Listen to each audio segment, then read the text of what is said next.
Hello everyone, कसे आहात सगळे? माझ्या अर्चनास किचन चॅनलमध्ये तुमच्या सर्वांचे स्वागत आहे.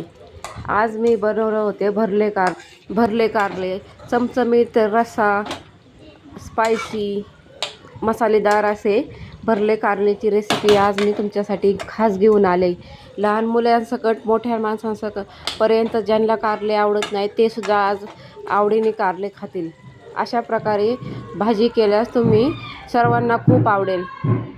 त्यासाठी मी पावशेर कारले घेतले, त्याच्या आतले पूर्ण बी काढून टाकले, नाहीतर खाताना बी टसटस लागतात म्हणून आज मी सर्व बी काढले.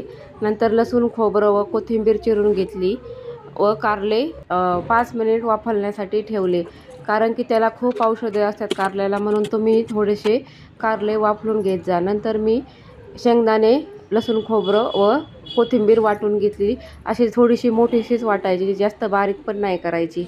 नंतर मी कढईमध्ये कढीपत्ता घातला फोडणी देण्यासाठी. त्याच्यामध्ये तेल घातले.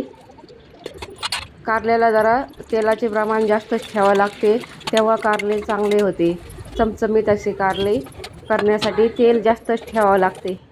नंतर मी वाटलेले वाटण त्याच्यामध्ये घालून ते चांगले तेलामध्ये परतून घेतले. नंतर हळद, लाल तिखट, आपला घरचा काळा मसाला व टेस्टसाठी थोडासा मी कांदा, लसूण व मटण मसाला थोडासा घातला, त्याच्यामुळे कारल्याला वेगळीच चव लागते. नंतर थोडे वाटणामध्ये परतताना थोडेसे पाणी घातले, त्याच्यामुळे मसाला चांगला तेलामध्ये परतून निघतो.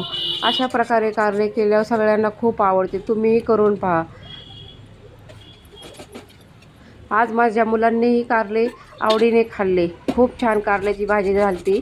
फक्त थोडेसे तेल जास्त घाला व नंतर मी लिंबू पिळून घेतले एक, त्याच्यामुळे कारल्याचा कडवटपणा जास्त लागत नाही.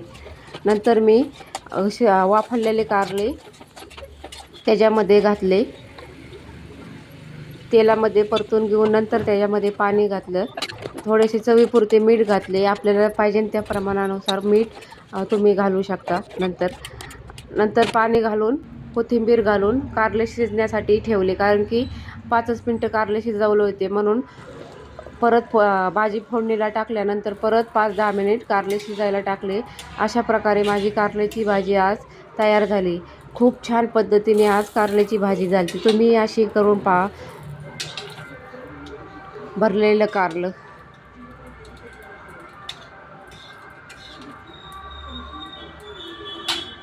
चवीलाही खूप छान भाजी झाली.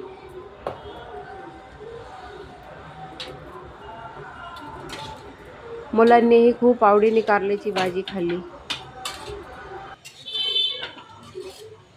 अर्चनास किचनला माझे व्हिडिओ आवडत असेल तर नक्कीच लाईक करा, शेअर करा, सबस्क्राईब करा. थँक्यू.